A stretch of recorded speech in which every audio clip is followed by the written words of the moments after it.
pemirsa, Anda masih bersama kami dalam IDX Market Opening. Kita sudah mereview sejumlah sentimen dari global. Untuk pagi hari ini langsung saja kita akan berbincang bersama dengan Direktur dari Astronaci Internasional. Beliau ini adalah Presiden Direkturnya, Bapak Gema Guyardi. Selamat pagi Pak Gema.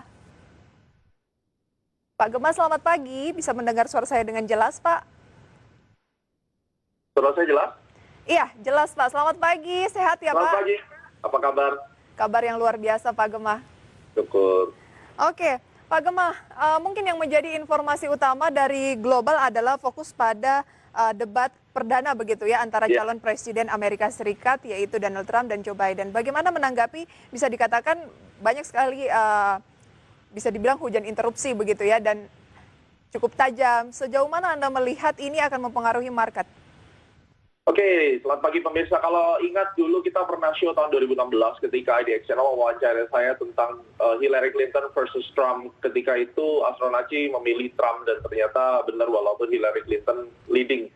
Kali ini saya melihat bahwa ada 70% chance bahwa nanti Trump kayaknya bisa menang lagi. Ya, reasonnya seperti ini. Bagaimanapun Trump itu tetap sudah membuktikan bahwa dia berhasil membawa ekonomi Amerika lumayan kuat dan Dow Jones-nya setelah pandemi justru malah naik ya. Kemudian US Dollar Index kalau kita perhatikan dia udah bangkit dari kubur sekarang di level 93,6.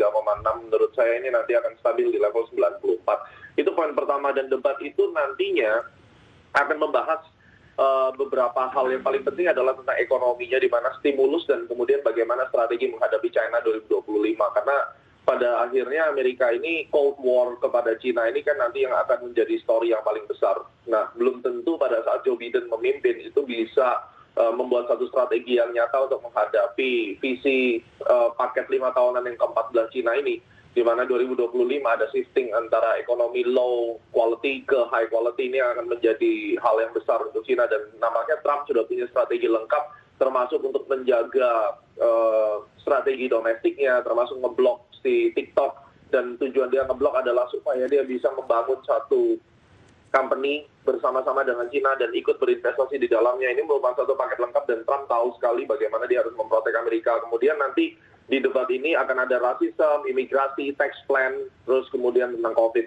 Dan kalau saya perhatikan Demokrat per debat pertama lebih banyak menyerang Trump dari sisi hanya COVID. Dari sini saya melihat mereka cuma bermain dengan retorika saja gitu. Nah, ini yang berbahaya sebenarnya buat Demokrat. Kalau dia tidak punya sebuah solusi dan paket lengkap untuk menghadapi globalisasi Cina, ini akan menguntungkan buat Trump. Itu yang saya lihat.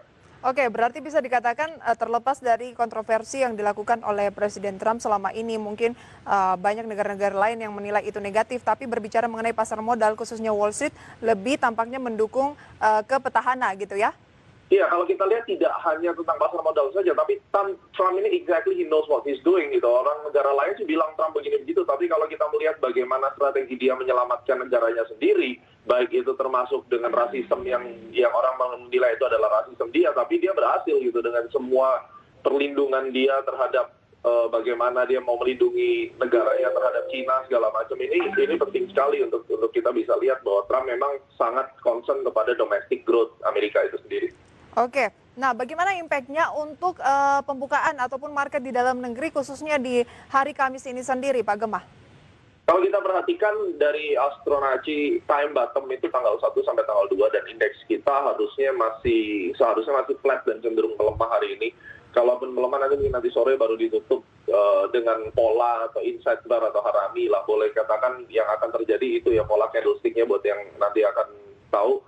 Kemudian tanggal 2 baru terjadi confirm bottoming, tapi market harusnya masih akan sideways sampai tanggal 9 atau 13 Oktober. Masih akan cenderung sideways. Range-nya seperti apa untuk indeks harga saham gabungan? Range-nya sekitar 2% atas bawah dari penutupan kemarin, itu untuk hingga minggu depan. Tapi kita akan melihat buy on weakness kesempatannya itu mulai tanggal 2. Jadi nanti bersama-sama detailnya saham-sahamnya apa saja tentunya big caps.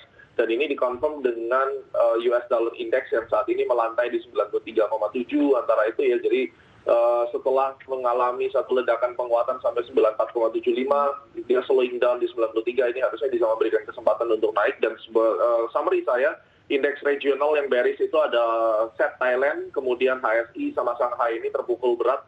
Dan memang mereka dalam bearish. Cina tentunya masih akan sangat volatile dengan mengikuti presiden election di US. Debatnya itu akan sangat mengganggu mereka. Sedangkan yang sideways adalah Jakarta Composite Index, Dow Jones, dan KLCI. Ini adalah market yang nampaknya tidak terlalu terpengaruh dengan debat presiden. Gitu. Pak Gemma, kalau saya lihat ya pembukaan dari Asia mungkin tadi sempat melemah, tapi saat ini rata-rata mengalami penguatan. Hang Seng Hong Kong, kemudian juga untuk Nikkei Jepang dan juga Kospi Korea Selatan ini rata-rata mengalami peningkatan di atas 0,5%. Kira-kira pembukaan perdagangan dari indeks harga saham gabungan akan gimana?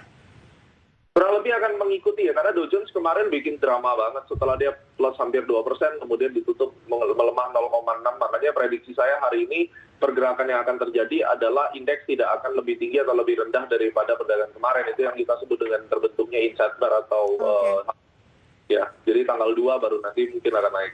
Baik, saya punya